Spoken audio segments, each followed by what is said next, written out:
Thank you, Chairman Marsko, Chairman Petracca, and to the committee for allowing me to testify before you today. Before I get into my prepared testimony, I do want to take some of what I heard already and expand on it. I agree with Representative Saccone. Most of the time, it is not the article, the actual device, it's the person behind it. And the bills that I'm going to testify on today focus solely on the people behind the weapons. We talk about mass shootings, and that's what brings the attention to gun laws and the potential need for change. I watched my colleague, Representative Kirkland from Chester, Delaware County, at a press conference the other day, and he talked about the mass shootings in his district. The difference is you don't hear about his mass shootings on world news, on any of the cable news channels, and that's because it's an occurrence over time. Every other day, you can read the local newspaper and hear about a shooting in Chester. On average, I don't want to say weekly, but at least every other week, there's a murder in Chester. And they all involve guns. I'm here to discuss House Bill 1400, expanded background checks. I'm not here to tell you that that would solve the problem in Chester, Pennsylvania. That is a much bigger issue.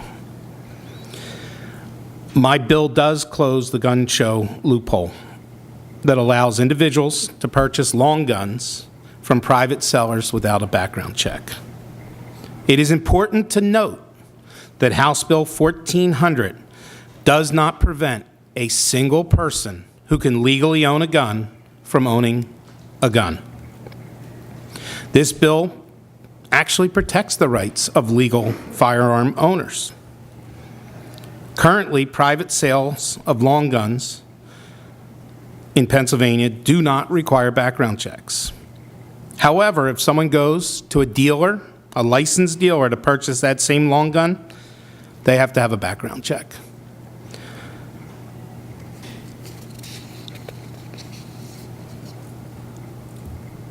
It just doesn't make sense to me why you can buy one gun from a licensed dealer and have to get a background check and be able to go buy the same gun from a private seller and not need it.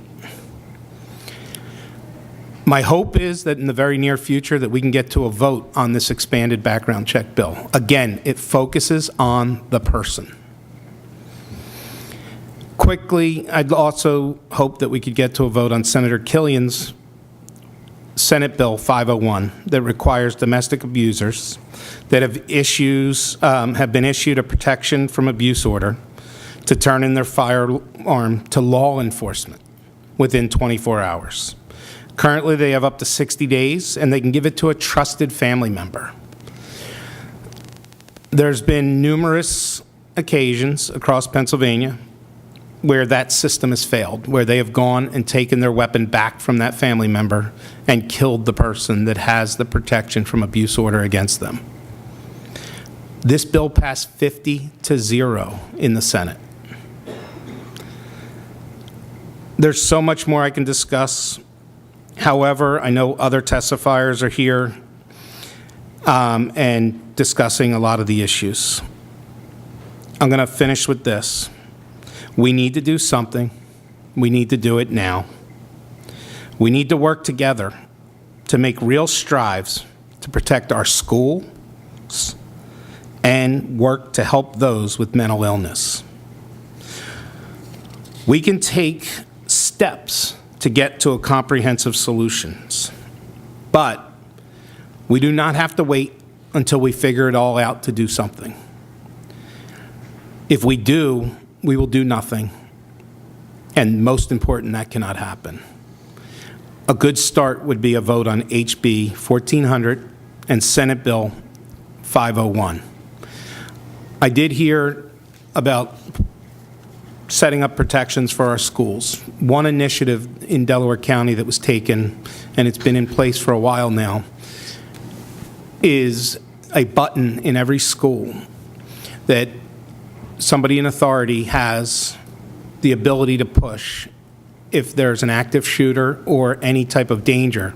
And what it does is it basically circumvents the 911 system and puts an all call out to any law enforcement agency in the area.